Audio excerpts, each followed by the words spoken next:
Cristina. Cristina Cidade Dias. Cris Dias. Que cidade é essa? A Cris é uma guria de Porto Alegre, que nasceu na Vila Assunção, no Hospital Beneficência Portuguesa, em 1966. Ela ainda não tem 60 anos. Ela vai fazer em outubro. Pé na porta. Vocês imaginam que essa guria tem 50 obras publicadas? Uau! Para crianças e adolescentes. São 20 anos dedicados à literatura. Atingindo a marca, ela ficou contando agora, sabia?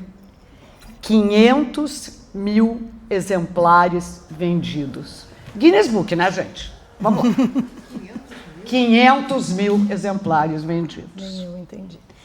Em abril, dia 23, na livraria Caldeira, ela resolveu dar uma guinada na vida e disse: eu vou escrever um romance. Mas demorou, né? Demorou. E é o primeiro romance dela que ela escreve nessa segunda metade da vida, que a gente também pode chamar de segunda curva da vida. A mulher que ouvia os quadros. Quando ela teve que escolher uma frase para definir o motivo que a levou para escrever esse livro, a Cris escrevinhou assim: algumas violências são quase delicadas e nos confundem a ponto de não sabermos mais nada. O melhor é soterrar. Percebi que buscava um instante suspenso entre o peso e o abandono que tudo isso tem em comum. Escrevi para escavar. Destrincha agora, Cris Dias. Escrevi para escavar, minha gente. A mulher que ouvia os quadros. É a tua vez agora. Ai, Alice, primeiro é um prazer estar aqui conversando contigo, é uma delícia poder explicar e poder falar sobre essas coisas todas, né? Eu queria comentar uma coisa sobre o número de livros vendidos, tá? Sim. Teve um momento que 500 mil exemplares vendidos. Isso foi uma coisa muito maluca, eu vou explicar como é que aconteceu isso. Eu tive uma conversa com uma agente literária, e a agente literária estava ali me conhecendo, né? Ela queria saber se ia continuar comigo, se não ia, aquela coisa, né? E a gente está aqui no sul do sul, tem esse problema. Muito longe das capitais, engenheiros do Havaí. É que eu tentei, desde o meu primeiro livro, eu tentei publicar aqui em todas as editoras que existiam, nunca nenhuma quis. E eu banquei a louca, botei dentro de um envelope e mandei para 10 editoras, que eu não sabia nada das editoras, e 2 quiseram. Então, assim que começou. Então, eu não sei nada de nada e foi indo. E daí, nesse meio tempo, eu precisei de uma agente literária, e eu já tinha tido algumas vendas de governo e tal, que existe isso no Brasil. E aí ela foi pesquisar, foi online essa conversa, e ela foi pesquisar, e quando ela pesquisou, ela disse assim: guria, tu sabe quantos livros tu já vendeu? E eu disse: não tenho ideia. Não tenho ideia. Ela disse assim: tu passa da marca de 500 mil. Quando ela disse isso, eu disse: meu Deus, o que está acontecendo que a gente não consegue nem saber direito quem a gente é, sabe? Não é nem o que... Claro, é super legal, tudo é super legal, mas ter um número que a gente não tem a dimensão é um troço assustador. Daí eu comecei a pensar sobre as coisas, assim, e eu adoro essa coisa dos 60 anos, que esse ano eu faço no dia do professor, 15 de outubro. Da professora, que assim, a gente tem memórias claríssimas de 60 anos atrás, ou de 55 anos atrás, ou de 50 anos atrás. Esses dias me caíram os butiás do bolso quando eu vi, sabe o quê? Sabe quantos anos morreu o John Lennon? Que todo mundo se lembra onde é que a gente estava e o que a gente estava fazendo aquele dia. Faz 46 anos. 46. Então a gente tem memórias claras, muito. Então é muito legal também a gente ver isso que a gente constrói. Eu comecei a minha vida literária adulta, tarde, já. 40 anos eu fiz o meu primeiro livro. Né? Então, quando teus filhos eram adolescentes. E não só por isso, eu acho que quando eu tive autoestima para fazer. E quando tu deixou de maternar? Não, tu sabe que eu não relaciono muito com ela, porque eu materno até hoje. Não, mas aquela maternidade... A paternidade da mamada. Da mamada, da segurança. Essa talvez, mas eu acho que tem uma coisa de autoestima mesmo. Conseguir me ver com a cara que eu tenho, com o jeito que eu tenho, e poder... Porque olha aqui, ó, publicar é um troço complicado, gente. Porque publicar, a gente escreve, todo mundo que escreve sabe, a gente escreve há muito tempo. A gente escreve desde a vida inteira, sabe? A gente escreve nos cadernos, a gente escreve em qualquer lugar e a gente escreve a vida inteira.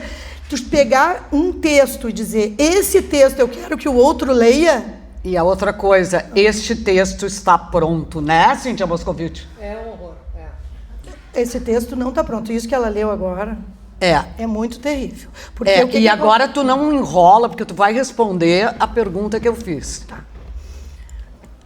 O que eu acho? Escrevi para escavar. O que eu penso sobre o meu papel de escritor? Tá? Que eu noto em todos os meus livros desde o primeiro. Eu acho que a gente tem, como sociedade, muitas histórias escondidas.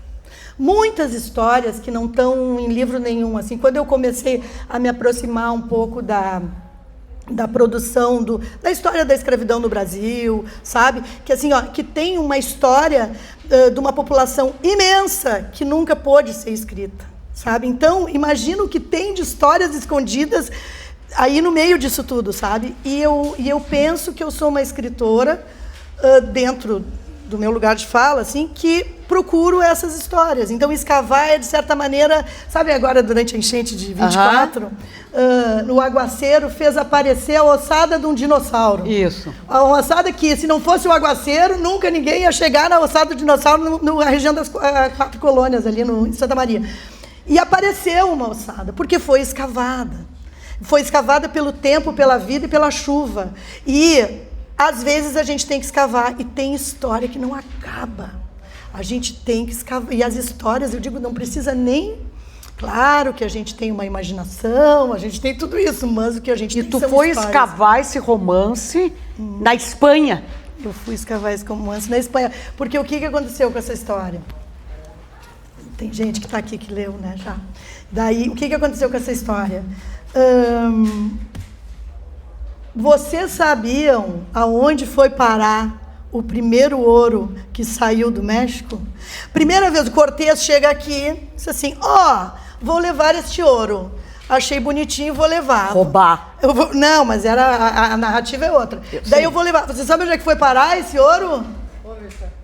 Esse ouro foi parar, virou uma peça eclesiástica chamada o Ostensório de Toledo, e ele está dentro da catedral. Quando a gente chega lá, é uma coisa monumental, tem 2,5 metros, e ele diz assim, isso aqui é o primeiro ouro que veio. Veio, esse é o verbo, esse é o primeiro ouro que veio das Américas. E chegou aqui. E aí, tu ouve um guia, sei lá, dizendo isso, pensa, meu Deus, daí eu precisei, como pessoa, fazer esse roteiro. De onde veio? Qual foi esse primeiro ouro? Que circunstância foi essa? Que ano foi esse? O que aconteceu? Escavando. E daí eu fui escavando e nadando também, porque é oceano pro outro lado do oceano. Também tive que, né, mergulhar.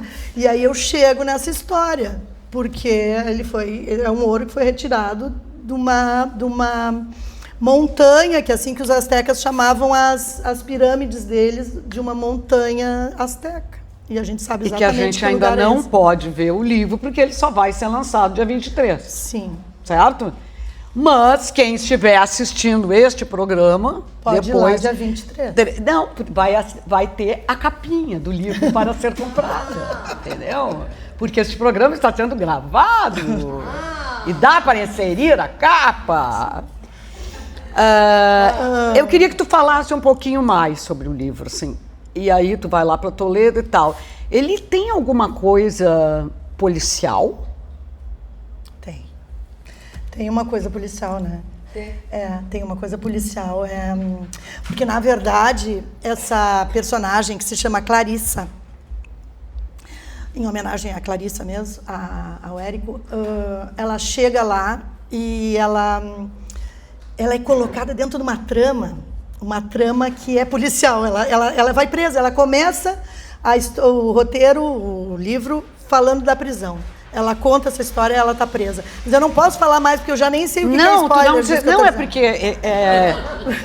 Exatamente, mas isso já no primeiro capítulo aparece. Sim, ela está presa. Na prisão. Ela está presa. Ela conta de dentro da prisão. Exato, ela está na prisão. Bom, a gente agora vai dar, assim, mudando um pouco de assunto, né? Porque a gente não vai falar sobre isso, depois a gente retoma, tá?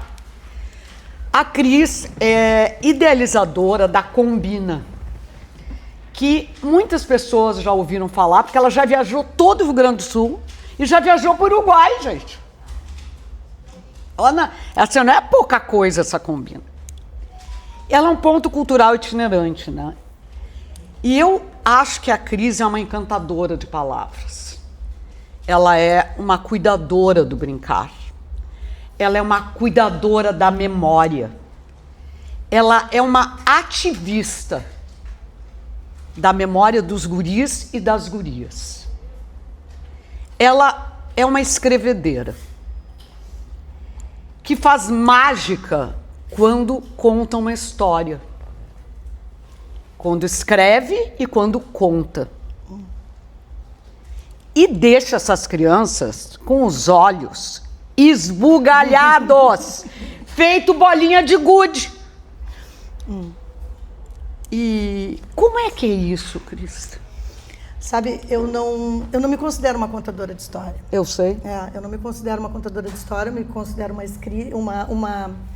uma escritora que conta suas próprias histórias, que é completamente diferente de ser uma contadora de história, né? Eu não tenho formação de atriz, eu não tenho nada assim que eu vejo assim, tem atrizes maravilhosas aqui, inclusive, nos olhando, que eu já vi contações lindas, e é diferente. Eu acho que são duas coisas diferentes. Escrever, eu acho que eu sou uma escritora que eventualmente conta a própria história, né? É que eu acredito que a gente tem um botãozinho. Falando da Kombi, tá? Uma vez eu fui com a Kombi, uma das primeiras saídas da Kombi, foi na Escola Projeto. Tá ali na frente da Escola Projeto. Que neste ano, a Cristina Dias está sendo homenageada pela Escola Projeto, que é aqui de Porto Alegre. Isso é importante, porque isso aqui vai para o mundo. Mas é uma escola de Porto Alegre do mundo. Do mundo, ela é do mundo. Isso. E essa escola, esse ano, me homenageia, mas lá, quando eu fiz a Combina, que é uma Kombi, que é um ponto de cultura móvel, a primeira escola que fui visitar foi a Escola Projeto, porque eles tinham lido um livro meu que se chama Ninguém Aprende Samba no Colégio, que a gente lançou no festival lá. E esse livro, eles tinham feito uma apresentação misturado com alguns cartazes. Eu digo, eu vou botar isso na vitrine, e a vitrine da Kombi era o porta-malas. E para mostrar para as outras escolas que todo mundo tem que ver isso, né? Que tem que acontecer isso, que eu já não sei por que eu estou contando isso. Porque por causa da Kombi. Que daí eu fui na Kombi. E nesse dia que a gente veio, o projeto ainda era aqui na José Bonifácio, a gente veio com a Kombi para eles montarem essa vitrine. Tinha uns objetos dentro da Kombi de circo. Então tinha uns malabares, uns pratos e tal. E uma criança ali pegou um malabar e ficou balançando, e balançando, e balançando, e balançando, e tinha dificuldade em fazer. Eu digo, pega um outro objeto. E aquela criança, não, eu preciso ficar aqui, porque isso aqui me dá um troço. Quando essa criança disse, isso aqui me dá um troço, eu entendi o que ele estava querendo dizer. É esse botão que o brincar acorda, e que é o mesmo botão que acende a subjetividade da gente, e é o mesmo botão que aproxima do livro. Eu nunca esqueci isso, faz 15 anos quase, né? 13 anos. Isso me dá um troço, e é esse troço que a gente busca. E esse troço, tu te sente uma acordadora de histórias, de memórias. O que eu penso? Quando eu estou contando história para alguém, quando eu estou contando qualquer coisa, eu quero que aquela pessoa que está ouvindo, ela descubra as histórias que ela tem. E que aquele contar, ou aquele acesso, desperta. E eu acho que é isso que é o que faz a literatura em qualquer nível, porque quando o Paulo Freire dizia que ler é escrever o que a gente leu. É isso, sabe? Cada vez que alguém lê uma história, ela vai reescrever aquela história e vai reescrever com suas coisas. Então eu acho que quando eu estou ali no meio de um grupo que está com o olho esbugalhado, é porque quanto mais esbugalhado, mais perto está dessa história que a pessoa está acordando, que aquela criança está acordando. E é isso que eu acho que eu busco fazer. Às vezes não dá certo, às vezes as pessoas estão muito noutra, mas quando a gente consegue conectar, quando consegue dar uma mágica, que é a mágica das boas conversas também, né? Sabe quando a gente tem um amigo que tu conversa e que quando tu vê são 5 da manhã e tu continua conversando, e por quê? Porque deu a mágica, deu a liga, deu match. Deu match. Então, isso é que é importante que aconteça a fruição. Tá, e nessa fruição, por exemplo, tu vai a muitas escolas. Sim. Tu viaja muito. A Cris já abriu portas de tudo que é escola no interior do estado, daqui de Porto Alegre, de periferia, do centro, da zona sul, da zona norte, né? O que te chama a atenção nessas crianças? Porque também a partir dali algumas têm projetos onde as crianças já leram os livros, como os projetos O Autor Presente, outros projetos são feitos pela própria escola. O que te chama a atenção nisso? Às vezes eu vejo que tu posta assim, umas exposições gigantes dos trabalhos das crianças. Porque é uma interpretação, né, do livro que elas fazem. Tem uma tradição aqui nas escolas do interior do Rio Grande do Sul, porque tem muita feira do livro. Todo mundo que é de fora, que vem aqui para o Rio Grande do Sul, se encanta, porque são feiras de livro. Tem município de 3 mil habitantes que tem feira de livro. E que tem feira de livro com projeto de leitura. Então a gente tem essa riqueza, e que em alguns lugares, eu já entrei em ginásios, porque eu tenho um livro, o primeiro livro se chama O Quadro da Andréia, era quadro também. Vou mostrar aqui. Quadro de Andréia, o quadro da Andréia também é quadro. E tem uma parte que diz assim, ó, que dentro do quadro tinha uma luz que vinha não se sabe de onde, tá? Só diz isso. Dentro do quadro tinha uma luz que vinha não se sabe de onde.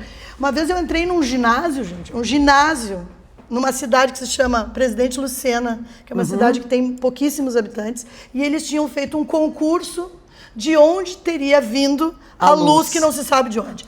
Aí, o que acontece? A gente tinham casas montadas, de verdade, de entrar, casas que a luz vinha de baixo. Tinham, assim, cenários que a luz era não sei de onde, árvores que a luz... E aquilo, quanto mais se entrava, imagina, primeiro, aquela professora doida que disse, vamos fazer isso, quero fazer essa casa. Vamos achar um marceneiro que vai construir uma casa.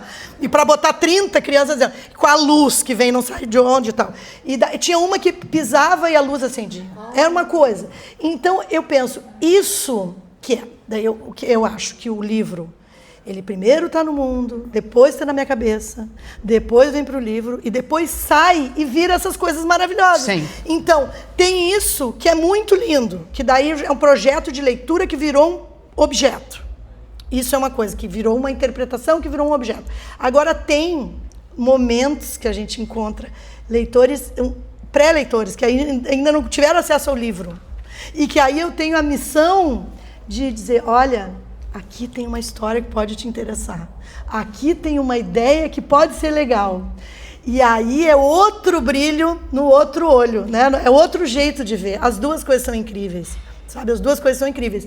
Mas são completamente diferentes. Claro que eu, Cristina, prefiro, se eu fosse escolher, eu prefiro a criança que já leu. Porque daí ela vai ter outra maneira de interagir. Sim. Ela vai ter outra maneira de interagir. Mas também é muito bom dar esse pontapé inicial, botar o meu pé na porta. Ter o pé na porta. Do livro. Mas falando em pontapé inicial, eu queria entender uma coisa. Aos 40 anos, né, então... a Cris, ela tá lá atrás. Ela é casada com o Ricardo, tem 2 filhos, a Luísa e o Fernando. Quando eles não estavam mais opção dela ali, que a gente falou do maternar, foi o primeiro livro dela, esse aqui, O Quadro de André. Aí tu deu a guinada, né? Tô pulando, porque tem um monte de livro, né? Que essa 50, né? 50 livros publicados que ela fez. E eu sei que foi difícil dar a guinada, a gente já comentou isso. Mas qual é o gatilho que te levou a contar essa história? Tem que ter tido um gatilho. Pode ter vários, tu pode escolher um ou inventar um também. Não, eu acho que agora tu falou da família. Pode inventar. Tem um negócio que é importante ali, tá, o Ricardo tá ali atrás. Tem uma sustentação que a gente às vezes precisa ter, sabe? Pra gente conseguir fazer as coisas. A gente precisa ter sabe que hoje na culinária se fala em colchão, né? Tudo é colchão de ostras com não sei o que de Seria espuma. rede de apoio? Isso. Não é rede de apoio, é uma outra coisa. É o que sustenta mesmo. A base. É o que sustenta. Agora eu posso ser quem eu sou. Agora eu tenho estrutura para conseguir ser quem eu acho, para fazer o que eu vim fazer. E escrever livro, gente, publicar é um troço muito pesado. É assim, agora a primeira sensação que eu tenho é de vergonha. Daqui a pouco publicou, agora lançou. A primeira coisa é vergonha. Porque e se ninguém gostar desse troço? E se for uma porcaria, sabe? Porque eu tô vendo da minha ideia, daí tem a ideia de um editor que também pode ser louco que nem eu, e achar que é legal e ninguém mais achar. Mas tu teve mentores nesse meio do caminho. Todo tempo. Eu não faço nada sozinha, porque eu sou libriana. Então isso é maravilhoso. Então outras pessoas já leram. Sim, sim. Eu não li, tá? Ela não me entregou para ler. Tu é muito crítica, daí eu não consegui ler. Muito crítica. Tem medo. Eu tenho medo. Tem medo. Depois já vai estar publicado, daí ela lê. Tá, vai falando assim, só para ter uma... para as pessoas ficarem com um pouquinho de mais vontade de ler o livro, eu vou ler aqui. Outro pedaço. Porque eu tenho um negócio que acontece comigo também. Foi para editora, todos esses, gente. Foi para editora, nunca mais eu vou ler. Eu já disse para ela, criar é um ato imperfeito. Eu nunca mais vou ler, não sou capaz. Por isso que a gente escreve outro livro. Sim, porque aquele a gente pode ler. É que nem quando o Tom Jobim, ele fala isso. Perguntaram para ele, mas por que escreve, tu faz tanta música? Porque aquela que eu fiz eu já não lembro mais. Mas eu não consigo reler. Então esse livro aí que já virou livro, óbvio, que vai chegar. Então, mas eu preciso ler mais alguma coisa aqui. Então lê. Assim inicia o primeiro capítulo. As palavras não tinham os mesmos significados quando ditas por pessoas diferentes. Por isso, aprendi a ouvir quase tudo, principalmente o que não tinha voz. Era um vício. Escutar, mesmo sem entender, numa busca obsessiva por sentido. Nesse livro tem várias coisas sobre escuta, né? Eu não li, mas eu tô descobrindo ele. Tá bem. Eu acho que eu tenho uma característica pessoal que eu acho que me foi imposta até pela vida, assim, que é estar sempre atenta. Eu queria não, é pior, não é uma coisa boa, não é uma coisa boa. Eu estou sempre atenta aos sinais, assim, eu estou aqui sentada, eu vejo mais ou menos, será que a Kátia lá no fundo está atenta? Será que a Roberta ali está prestando atenção? Será que a Cíntia aqui, sabe? Eu fico ali, a Carla, será que a Carla está gostando? Será que a Tanira que veio do Alegrete? Será que a Tanira está se divertindo? Ou se a Carla ali está gostando, a Ângela aqui na frente se emocionou? Assim, sabe, a Beth, será que ela está achando mesmo que naquela vez que eu fui na Projeto era isso? Ou a Rosa? Assim, eu fico a Silvia ali pensando o que é cada pessoa, eu fico muito atenta e isso me desespera, sabe? Então eu acho que isso aí é um pouco, é verdade isso, tu sabe o que é, tu tá lendo o sinal o tempo inteiro, é uma coisa meio, e eu acho que eu aprendi por circunstâncias da minha vida e das coisas que eu passei, que eu preciso estar ligada, mas agora eu já não queria mais. Essa escuta é isso, assim, eu acho que eu me vejo um pouco nisso, mas eu acho que tudo que sempre a gente escreve sobre a gente. Quando tu fala assim, né, eu aprendi na minha vida, tá sempre ligada, eu queria que tu falasse um pouquinho como é que era a tua infância em relação a essa escuta? Assim, contavam história para ti antes de dormir? Quem contava ou não contava? Ou tu lia? Como é que acontecia isso? Ou escrever é por falta, ausência? Eu me lembro coisas que eu me lembro, tá? Coisas que eu me lembro. Eu me lembro da minha mãe tocando piano. tá? Eu me lembro da minha mãe tocando piano, me lembro, e aquilo era bonito, assim, de ouvir, a mãe tocando piano, tá? Eu me lembro do meu pai encher a casa de livros. A minha casa era uma casa que não podia ter um lançamento, que o lançamento era lá dentro, sabe? E me lembro de uma casa muito cheia de pessoas, sabe? Uma casa muito cheia de pessoas contando as suas histórias. Contando as suas histórias. Mas não me lembro desse, vou te contar uma história, sabe? Vou escutar uma história. Eu me lembro eu juntando as minhas bonecas e um gato para contar a história para o gato e para as bonecas. Isso eu me lembro também pequenininha. Mas eu acho que eu não tive muita escuta, não. E acho que é isso, né? Por isso que hoje eu falo pelos cotovelos e gosto de conversar bastante. Horas a fio. E depois tu recuperou isso contando histórias para os teus filhos? Ou não? Sim, daí eu comecei a entender que o livro, como leitora, é uma grande chance da gente se conhecer, sabe? Então eu comecei a ser leitora muito cedo com esses livros do meu pai, e que não era nada para criança. Sabe? Eu li ali Quarto de Despejo, me lembro, eu devo ter lido isso com 10 anos, sabe? Com 9 anos, que era o livro que tinha. Mas tinha o Analista de Bagé também, sabe? Tinha tinha isso. Então tinha muitos livros, mas nenhum livro era para criança. Então eu lia esses livros que eram os livros que tinham em casa, e que tinha muito livro, sabe? Mas era assim, não era um livro, vou te trazer esse livro. E eu acho que o conceito de... Eu estou fazendo 60 anos, isso aí nós estamos falando de 55 anos atrás. Isso. Não tinha. O que tinha? Tinha uns livrinhos da Abril, uma coleção do Monteiro Lobato que a gente não tinha acesso, porque eram uns livros de capa dura gigantes, que ficavam na última estante lá, que era uma coisa que a gente podia rasgar, e não tinha isso. E tinha esses livrinhos da Abril que vinha um disquinho. Isso, né? Se lembra os que disquinhos coloridos. Que vinham os disquinhos coloridos da Abril. Então, isso sim, né? Isso sim. Mas eu não tive... Então, eu comecei a ler muito. E ler foi... Eu sempre digo, quando eu tinha uns 14 anos, e eu tinha todos os motivos do mundo para virar uma pessoa, assim, meio atrapalhada. Não sei se eu não virei, mas enfim. Mas o fato é que eu tinha todos os motivos. Daí eu li 100 Anos de Solidão. E ali pela terceira página, não sei se vocês se lembram bem, pela terceira página, ele enxerga toda a saga. Ele tem um surto de lucidez. Isso. Né? Ele tem um surto de lucidez na terceira página. E ali, lendo aquele livro, eu pensei, é isso que eu quero para a minha vida. Eu quero poder ver. E eu acho que eu tenho... Eu nunca me droguei, sabe? Eu sou uma pessoa que não usei drogas na adolescência. Tu te droga com palavras. E daí eu me dei conta que eu não poderia. Eu não poderia porque eu queria aquela lucidez, entendeu? Então a droga nunca fez sentido para mim, um pouco por causa do Garcia Marques. Então eu tenho essa gratidão à leitura. A ele. Obrigada, Gabo. Obrigada, isso. Obrigada, Gabo. Eu tenho essa gratidão, porque isso aconteceu. Então eu vejo, a leitura não é só...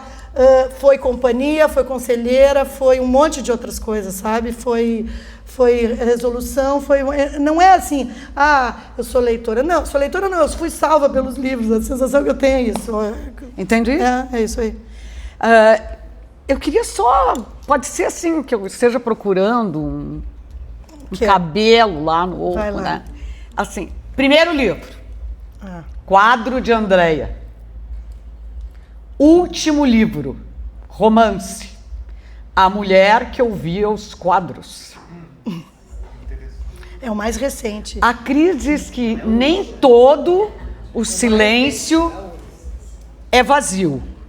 Nem todo. O silêncio é vazio. Ela fala isso. Que nem todo silêncio é vazio. Nem todo silêncio é vazio. E às vezes é moldura. Captaram? Às vezes nem todo silêncio é vazio. Às vezes é moldura. O quadro de André, a mulher que ouviu os quadros. Oi? Eu acho que... Sabe que o inconsciente é maravilhoso, né? Mas eu não me dei conta. Estou me dando conta agora. Obrigada. Tá bom. Mas eu gostaria que agradeço. tu refletisse um pouco. Não, o que eu acho que penso é assim, vou contar. Eu acho que a arte também é uma coisa, a arte visual é muito presente na minha vida também, sabe? A arte sempre ter as imagens e as coisas todas que a gente vê, né? A minha casa era uma casa muito cheia de livros de arte também. Livros de arte, quadros. Muitos quadros também. Era uma casa... E tinha uma Bíblia, gente. Não era uma casa religiosa, mas era uma Bíblia. Tinha uma Bíblia tão linda, que tinha obras de arte dentro da Bíblia. Uma Bíblia grande que entrava em casa, parecia que era uma família de Carola, porque entrava, tinha aquela Bíblia aberta, sempre. E com obras de arte maravilhosas dentro da Bíblia. Sabe umas Bíblias grossonas que são douradas? Sabe aquilo? E daí tu folha. Então, desde ali já tinha. E tinha quadros por... reproduções, não era uma casa original de nada, mas era com reproduções de tudo que é coisa. Então eu acho que eu tive muito acesso a isso, sabe, a imagens, e eu acho que me acompanha a vida inteira, eu gosto muito. Então tu acha que, por exemplo, essa coisa dos quadros é por causa disso? Não sei. Não sabe? Tá, tudo bem. Mas tu procura essa luz, né? Porque aqui tu procurou a luz também. Ali também. E nesse novo... Eu tenho que pensar sobre esse assunto, Alice. Tá, tudo bem. Vou deixar ela pensar, né? A gente guarda e aí depois eu faço só um pé na porta sobre isso. O que vocês acham? Porque ficou difícil agora, encrenquei a guria. Encrencou. Não, eu não encrenquei. Encrenquei a guria. Eu queria passar um pouco, Cris, sobre recentemente a Cris escreveu um artigo na Zero Hora, dizendo que o livro, ele disputa a atenção com telas, notificações e um excesso quase ininterrupto de estímulos. A rapidez das redes, a promessa de prazer imediato e de respostas prontas, elas ocupam grande parte do nosso dia. Isso é frase dela, tá? A concorrência é desleal, eu sei. Ainda assim, eu sigo acreditando no livro. Eu acho que o livro é uma oportunidade, sabe? Eu acho que o livro, esse encontro com a minha subjetividade, é o mesmo troço, de novo, do menino brincando com malabar. Se a gente consegue ter uma frase, e essa frase ecoar dentro da gente e acordar alguma coisa, a gente não vai conseguir isso na rede, pulando e estimulando o cérebro desse jeito. Mas eu acho que é uma oportunidade. Às vezes é um verso, gente, não precisa ser um romance de 800 páginas, é um verso. Um verso faz isso. E quando a gente enche uma livraria, como a gente encheu agora, de pessoas querendo pensar o livro, eu acredito, sabe? Eu acredito. E eu trabalho com criança. Aqui a gente está entre adultos, mas eu trabalho com criança. Tem criança que é muito motivada por... Hoje mesmo eu estava numa livraria, a convite do Fernando, entre crianças, e que ali eles estavam todos com o Monstro do Guaíba embaixo do braço, uns tinham lido, outros ainda vão ler, e eles têm isso como uma verdade. Eles têm... me perguntaram se eu já vi o monstro, se eu não vi o monstro, e que se eles verem, eles podem me mandar, se eles encontrarem o monstro, eles podem me mandar a foto. Eu digo, pode me mandar, tá pronto. Então, isso, se a gente consegue essa conexão, e eram crianças de 8 anos, 9 anos, sabe? É isso, eu acredito, eu trabalho com criança e eu acredito. Só que eu acho que a gente tem que garantir esse espaço, sabe? Essa oportunidade. Não é o problema é que como o mundo do livro é um mundo que tem que ser evocado. Não é natural mais. Tem que ser evocado. Mas a gente pode evocar. Sabe? Sabe como? É isso. Então a gente pode evocar. Vamos evocar. Só que a gente tem que facilitar o acesso, a gente tem que levar, a gente tem que fazer eventos como esse, a gente tem que conversar, a gente tem que ler. E é isso. E acho uma pena se a gente perder isso. Porque a gente não vai perder porque... A gente acredita. A gente acredita e estão abrindo novas livrarias. Sim. E de calçada. Que isso é mais legal. Mas tu estava falando em relação a palavras. A Cris, ela fez um projeto super interessante que ela trouxe aqui, até eu vou mostrar aqui. Cris, me ajuda aqui. Porque o que acontece? Ela, além, né, de escritora, ela assim, é uma produtora de ideias, né? Porque na pandemia ela não parou, né? Vocês acham que ela parou na pandemia? Ela fez teatro, ela fez leitura, tudo por Zoom. E todas as crianças participaram. Então ela nunca parou, ela também faz muitos projetos. E aqui tem um projeto que eu acho que é super interessante, que ela trouxe aqui, que ela fez um projeto do livro único, com vários escritores. E um livro único foi o do Carlos Urbim, que foi meu companheiro, pai dos meus filhos. E que eu sou Alice Urbim porque eu agarrei de marido. Porque eu sou gringa, eu sou lourense, sou de Garibaldi.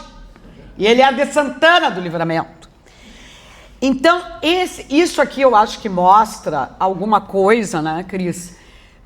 O livro único, ele mostra o poder da palavra, da ilustração, do movimento, da mágica, né? E tu conseguiu fazer que o Urbim escrevesse um livro e ilustrasse esse livro. Olha aqui. Ele fez assim, página. Ele escreveu por à página. mão.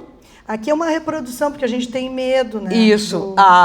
De trazer. O livro único, ele está o original está no Instituto Delfos, onde tem todos os originais do Urbim na PUC. Não, eu, por causa desse livro, eu aprendi a acreditar na minha intuição. Quer que eu conte essa parte? Pode contar. É o seguinte, eu sabia que eu tinha que lançar a Combina em dezembro. Todas as pessoas do planeta diziam que bobagem lançar um troço em dezembro. E eu digo, eu tenho que lançar em dezembro, não pode ser em março. Eu tenho que lançar esse negócio em dezembro. Ah, porque em março as escolas, não sei o quê, eu vou lançar esse negócio em dezembro. Lancei em dezembro. No meio de todas as festas. No meio de todas as festas, a Projeto me abriu espaço, a gente foi, daí o grupo que cantava lá na Projeto também foi cantar no dia da abertura. Eu não consegui a redenção, foi no Parcão. Vamos de qualquer jeito, porque eu tenho que lançar esse negócio em dezembro. Daí, quando a gente lançou em dezembro, a gente se juntou ali numa rodinha. E eu olhei, tinha um monte de escritor amigo meu ali. Tava o Olim, tava a Cíntia, tava a Marô, tava o Luiz Paulo, tava a Jane. Eu olhei para eles e digo, sabe de uma coisa? Eu vou lançar um desafio aqui para vocês.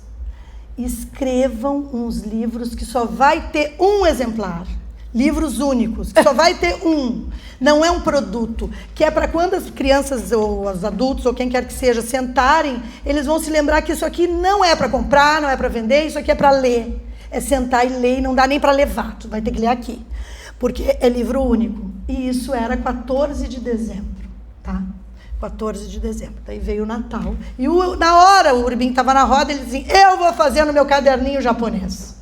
Sei lá de onde é que vocês tinham trazido um Japão. Eu trouxe para ele do Japão. Então, eu vou fazer no meu caderninho é uma japonês. capa de seda vermelha. Que é a que está reproduzida aqui, que ela tem uma texturinha. Eu vou fazer no meu caderninho japonês. Deixa eu ver se eu não vou errar as datas. Dia 6 de fevereiro, ele me entregou esse caderno. Ele disse assim, pode levar. Pode levar, dia 6 de fevereiro. Dia 13 de fevereiro. Dia 13 ele morreu. Ele não chegaria em março. Não daria para ele ter escrito o último livro. Desse dia em diante, eu acredito na minha intuição. Tem que fazer, vamos fazer. Exatamente. E acabou. É isso. É isso. E aí ele entregou esse livro que é todo ilustrado, gente. Depois vocês podem olhar aqui. E os outros, e tudo isso foi muito lido, gente. Tá muito. O da Cíntia voltou todo rasgado. Do Luiz Paulo era mais longo um pouco, mas também voltou todo amassado. Porque isso era para ler e foi lido. Tinha um cantinho só para ler. E ele botou até a bolinha de gude. Botou bolinha, tinha figurinha de passar de verdade aí. Da minha coleção de brinquedos. Ele roubou.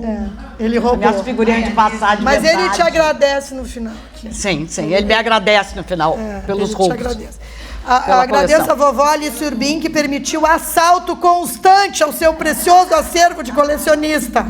Viu? Tá aqui. Então, ele assaltou. Ele confessou, inclusive. Ele confessou o Tudo assalto. certo.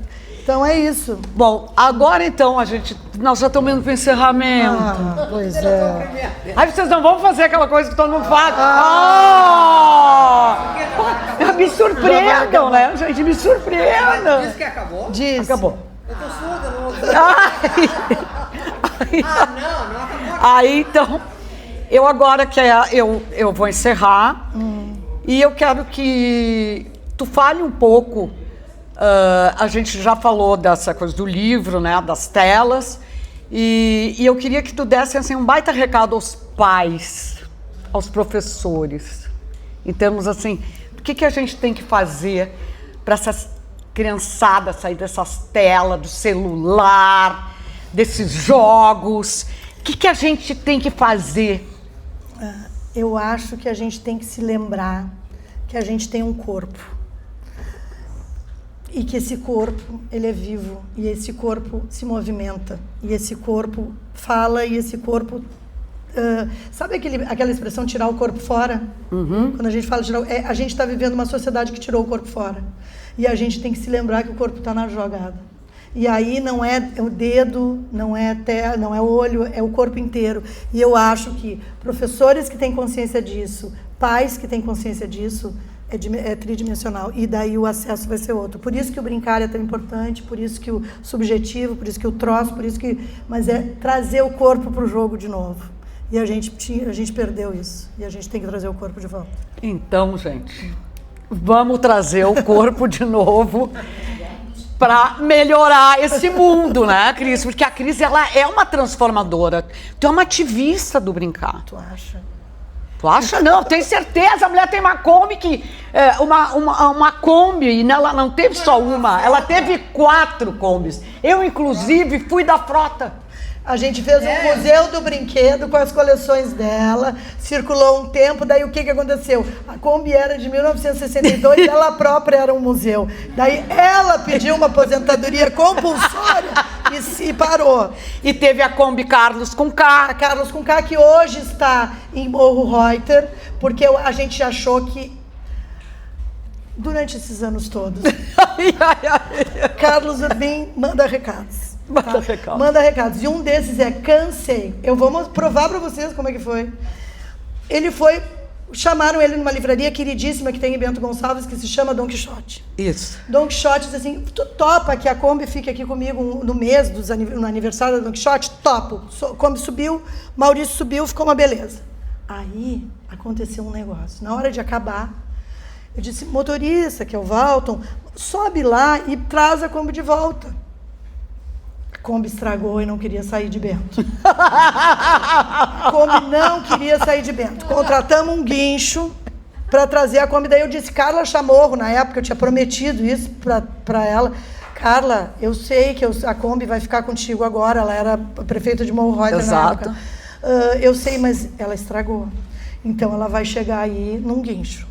Daí subimos todos para Morro Reuter para entregar a Kombi estragada para a Carla Chamorro, ver se ela queria ainda, né? Isso. Daí descemos. Quando chegou em Morro Reuter, o que acontece com a Kombi?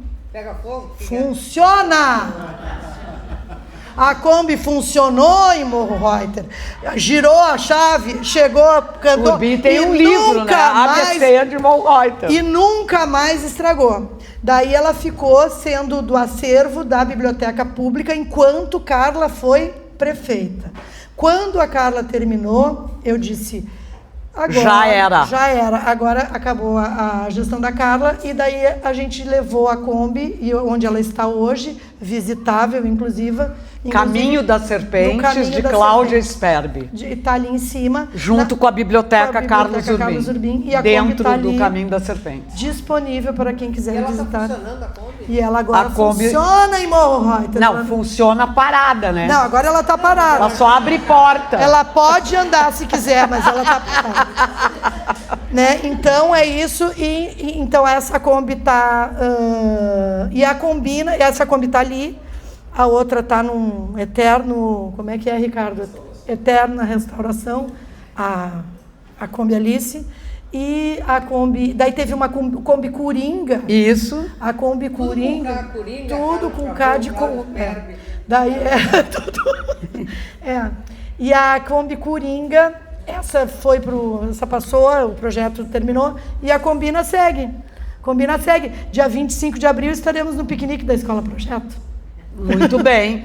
Então, para vocês terem uma ideia, né, o que acontece? Dona Cris continua com o romance, continua com os livros infantil, continua lá no projeto, e ela está sempre inventando. Eu, desde o dia que eu conheci ela, ela falava para mim assim, porque eu tenho que te surpreender, porque tu sempre...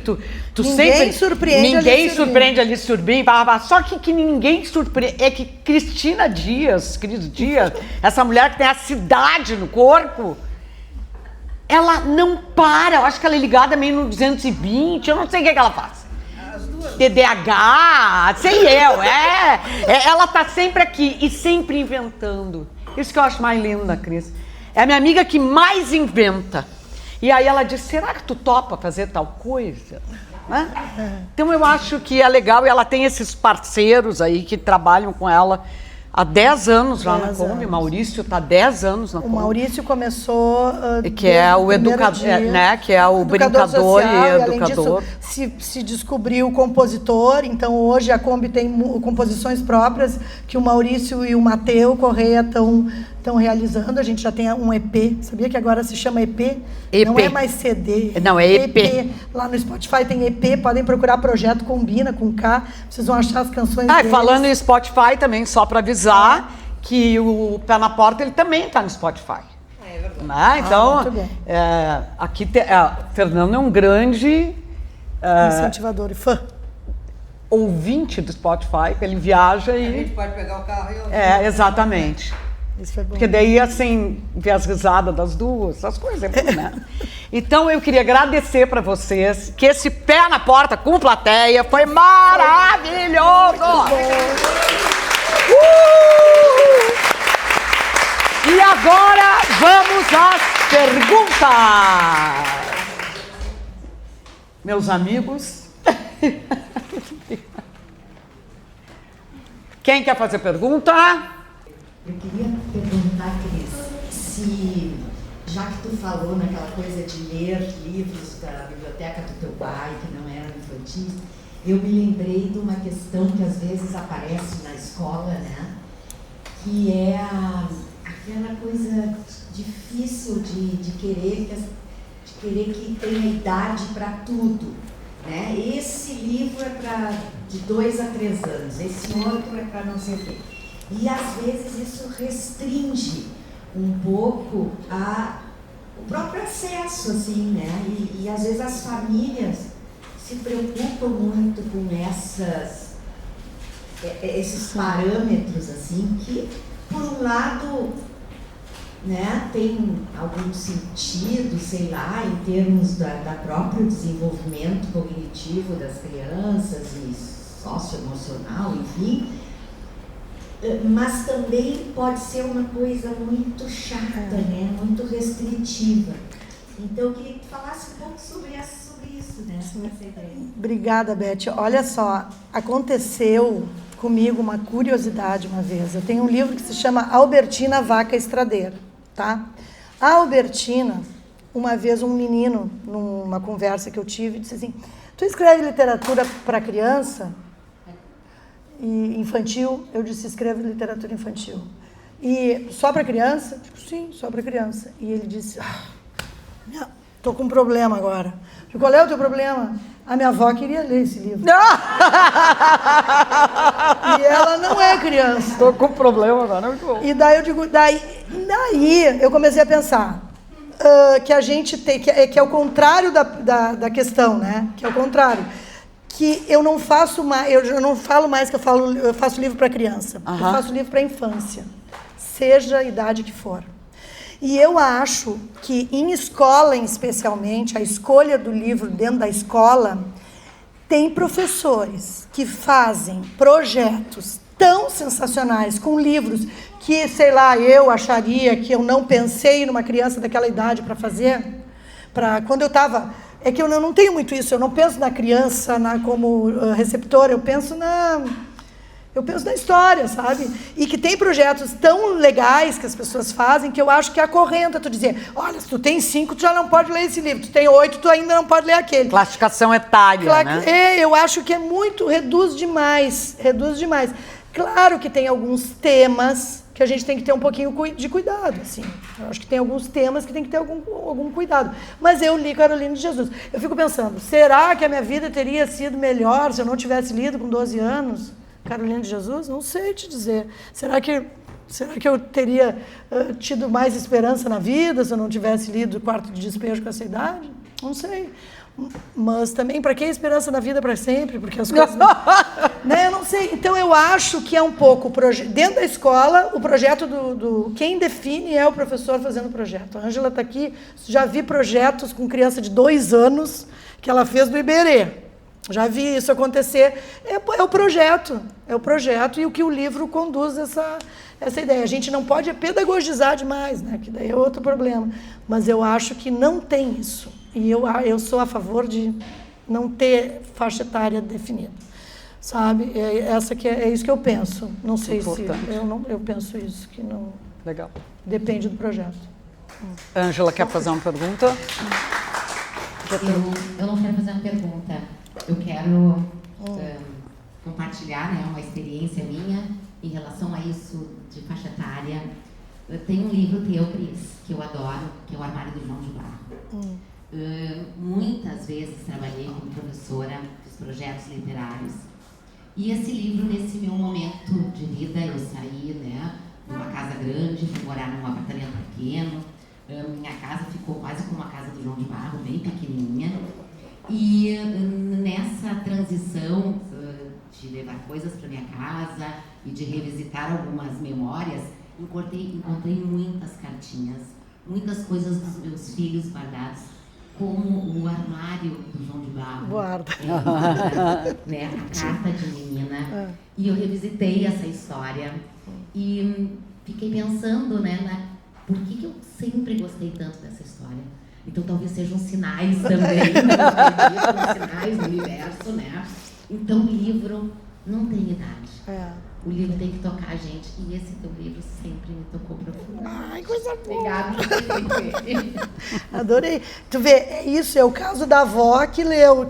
No caso da Ângela não era avó, mas foi a mãe que leu e se identificou naquela história.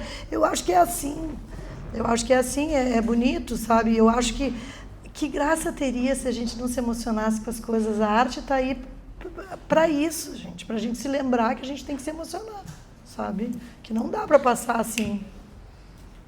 Tem que ter lágrima no olho. Tem que ter lágrima. Tem que ter olho molhado. Tem que ter olho molhado. Senão não dá. Tem mais lá, uma pergunta lá. Participei contigo daquele projeto da publicação do livro nas escolas, né? Claro. Sim. E acho que ele parou, né? Parou. Pois então, eu gostaria nessa linha de que tu não para, que ele não parasse. Porque aquele projeto foi muito importante, muito significativo para os alunos, para a gente, que na verdade foi um projeto, acho que eram 5 escolas, né? E então os alunos publicaram um livro, a professora Combina, e eles tiveram a oportunidade também de vender e fazer sessão de autógrafos, e foi muito bacana aquele projeto. A ideia era continuar, né? Era essa ideia, e a gente foi... A ideia... Deixa eu pensar, como que eu vou explicar isso. Quando eu comecei a visitar escolas de 9º e 1º ano, tá? E é um hiato, essa idade é um hiato, não tem arte produzida para essa galera, não tem nada, é uma coisa muito estranha. Daí eu abri um espaço dentro da Casa de Cultura, que eu queria, que era assim, quem vier veio. Quem vier veio para escrever, para ler poesia. Daí eu ficava lá na Casa de Cultura, quarta-feira de tarde, e daí chegou gente de tudo que é lado, sabe? E só tinha que estar ou no 9º ou no 1º ano, porque eu achava que tinha um buraco. Daí a gente começou a trabalhar textos, daí a gente publicou o 1º livro. O 2º livro a gente quis aumentar um pouco essa margem. Eu digo, vou chamar 5 escolas para fazer nas suas bibliotecas, que é isso que ela está falando. Que daí, por quê? Para ser multiplicador. Porque o meu sonho era que cada biblioteca tenha 1 hora por semana aberta para quem quiser chegar. Cada biblioteca de qualquer coisa. 1 hora por semana está aberto para quem quiser escrever ou ler poesia ou falar qualquer coisa dessas. E então é por isso que se estendeu para as escolas, mas a gente pode retomar. Aquilo é um pouco de interesse de lá e de cá. Agora que bom ouvir o teu relato, é uma ideia de que há interesse, vamos pegar de volta. E como era o nome do projeto? O projeto era Revolução Falada.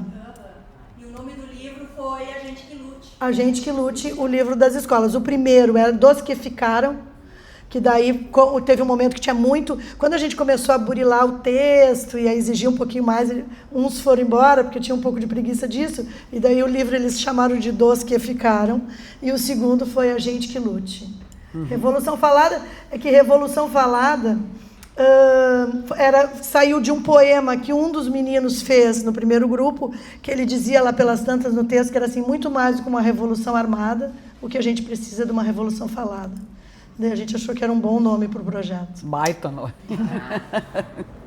É isso. Então, que bom que eu tenho interesse, a gente pode conversar. Eu não posso falar muito pelas outras pessoas porque eu tô fora, né? Mas como tá vendo até uma redução de RH no quadro das bibliotecas do município e tudo, revolução falada, né? Vamos ver um caminho para refazer. Vamos ver. Já que essa máquina de escrever, tem um ano que ela me disse, eu estou escrevendo um romance, eu quero saber qual é o próximo agora. Pois é. Não, é que assim, ó, esse livro eu estou escrevendo há 4 anos, não é tão pouco, né? E terminei... Ele foi fechado várias vezes. Foi fechado e reescrito várias vezes, né? Mas o próximo já está em andamento e que se chama As Tripas da Minha Mãe. Uau! Mas é romance, né? É romance. É romance, né? Porque As Tripas da Minha Mãe, independente dela escrever para a infância, eu achei que era um título um pouco forte. É bom, hein? Mas é maravilhoso. E se trata... Eu ainda não sei bem, mas... Gente, sou uma péssima entrevistadora, porque eu não estou conseguindo as respostas de Cristina Dias. Ela tem um título recém, Alice. Não. Arranquei tudo, né? Hoje tanto. Só não arrancou uma coisa, posso perguntar? Pode. Cris, eu te conheço há quantos anos? Eu nem sei. Mas uma coisa que eu tenho dúvida. Fala. Eu tenho um pouquinho de dúvida. Eu acho que até sei, mas talvez o pessoal esteja se perguntando. Olha só, tu citaste aí tuas obras que tu leste na infância, né? O Quarto de Despejo, depois os 100 Anos de Solidão, enfim. Literatura adulta. Sim. Aí quando tu decide escrever para criança. Eu queria que tu explicasse isso aí. Tem um detalhe que tu sempre prestigiou muito livro infantil com texto. Eu sei das nossas conversas e tudo, tu realmente tem algum problema com aquilo que é considerado livro, mas não é bem livro, que é uma tendência assim, que a gente tem nos tempos de hoje. Não, eu quero livro com texto, o livro tem que ter texto. Sim. Mas enfim, isso aí é uma outra discussão. Já estou dividindo, mas por que essa opção por... Quem está acostumado a ler literatura adulta, está muito fascinado pela literatura adulta e resolve ingressar na literatura pelo caminho da literatura infantil. Sabe aquela história de se a gente não leu o livro, não teve acesso ao livro, a gente que escreva, sabe? Eu quero escrever a história que eu quero ler. Eu acho que eu estou crescendo com a literatura, né? Assim, primeiro eu tinha que achar essa criança aí, depois vou achar o jovem e tal, vou chegar no adulto. Eu acho que é uma coisa meio assim, de reencontro com a vida mesmo. Porque tem uma história teve uma guria, me disse se isso é possível na vida. Já aconteceu contigo, Cíntia. Alguém resolve fazer uma tese no mestrado dos teus livros. Annelise é o nome da guria. Daí ela pegou os meus livros e chegou à seguinte conclusão. Ela pegou o quadro de Andréia, pegou o muro, pegou a Menina Luz é dentro de uma caixa, o muro é dentro do muro, né? Ela pegou a Albertina dentro de uma cerca, e ela chegou à conclusão que a minha obra dentro trancada, toda... E tem agora a mulher que está presa. Todos os personagens presos dentro de uma... Daí quando eu fui assistir a guria, né? Eu digo, meu Deus, o que é isso, gente? E era verdade. Era verdade, os personagens tudo preso.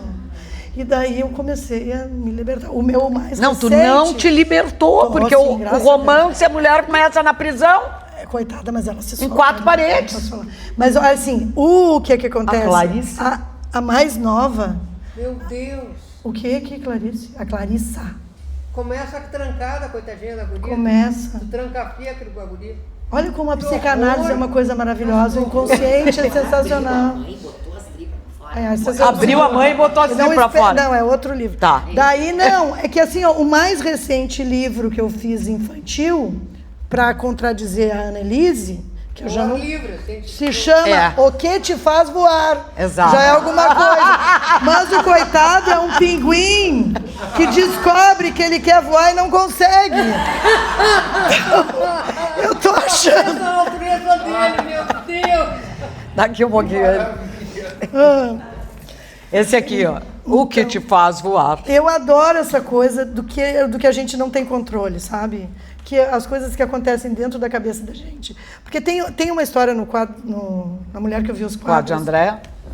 Foi muito lindo. Quando eu terminei de escrever, desde o início da história, ela descobre que ela quer chegar em Toledo. Não, o quadro. Que ela quer chegar em Toledo porque ela tinha do romance. Ela tinha um broche. Ela tinha um broche. Que esse broche era um broche típico de lá. Ela dizia, que era só o que ela tinha da mãe dela era aquele broche. E ela queria chegar em Toledo por causa daquele broche. Só que eu não tenho broche, eu não tenho nada, eu não sei nada e eu estou escrevendo. Eu tenho vários, posso te emprestar para o lançamento. Daí, um dia, o que eu acho dentro de uma gaveta? Broche. Entendeu? O que nós vamos fazer? Sinais. Né? Eu acho curioso isso, no mínimo curioso, mas eu acho mágico também, acho legal, eu gosto disso. Isso é bacana, são sinais. É isso. Mas que tu tá presa naquela gaveta do broche. Ai, tá presa na gaveta de broche. Mas a Kátia tinha... Quem que perguntou quem foi? A Kátia perguntou qual o próximo livro dela? Pois é, tu falou mais infantil, tem algum? Tu falou Sempre tem. Infantil é o seguinte, agora, vocês sabem, agora pesquisando para fazer o Monstro do Guaíba 2, o que eu descubro? Vocês sabem quantos naufrágios teve na Lagoa dos Patos? Muitos. Gente, é inacreditável. Tem 198 naufrágios na Lagoa dos Patos. Que isso? É um doc. É uma coisa de louco. Navegava tanto barco assim. Mas, gente, chega barco de tudo que é lado. 198, mas como é que eu não vou fazer os Por naufrágios? causa do fósforo que tem embaixo. Não, foi antes dos moles isso. Depois dos moles eles resolveram muito ali. É na entrada. Não, é segundo. É esse livro que agora está na minha cabeça, que é os legal. Que são os náufragos do Guaíba, na Os verdade. náufragos do Guaíba. Sim. Mais alguma pergunta, gente? E as tripas da mãe vai ser em Lagoa. Mais alguma pergunta? Ia ser legal. Se não tem pergunta, a gente encerra, né? Eu acho bom. Então a gente vai encerrar com o lançamento do livro, que vai ser dia 23 de abril. Deixa eu só falar uma coisa sobre isso que eu Isso. descobri. 23 de abril é dia de São Jorge e é dia que nasce e morre Cervantes. É esse registro que ele morreu e nasceu no mesmo dia. Bom, ele nasce e morre Cervantes. O que acontece na Catalunha, que não tem nada a ver com Cervantes, mas enfim, o que acontece na Catalunha? Quando morre o dragão, quando o São Jorge mata o dragão, na poça d'água, não é d'água, de sangue, na poça de sangue surge uma roseira, nasce uma roseira. E essas rosas são distribuídas para as pessoas, tá?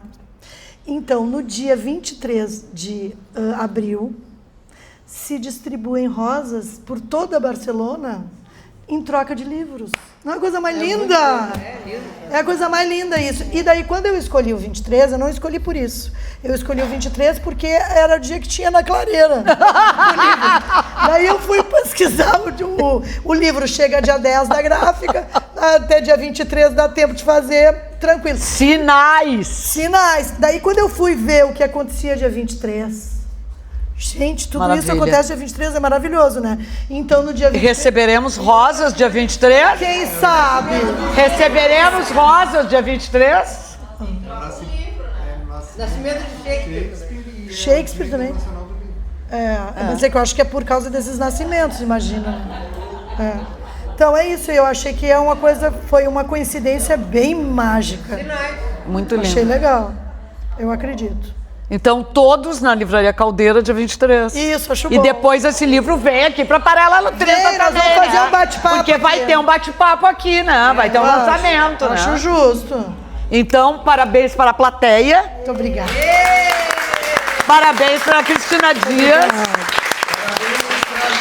Pra Alice Pires, Parabéns para o mentor de tudo do isso. Festival Rastros de Verão.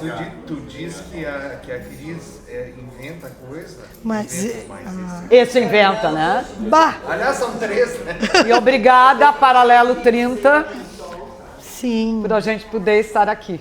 muito bem. Obrigada, gente. Bom, gente, o que eu vou falar para vocês é um pé na porta do etarismo. É para assustar. E eu já vou dizendo para vocês que quando eu vi as premissas ali da discriminação, não tem etarismo. Não tem idade. Não, mas não tem idade. Tem sexo, tem gênero, está faltando a idade. Então, nós vamos incluir.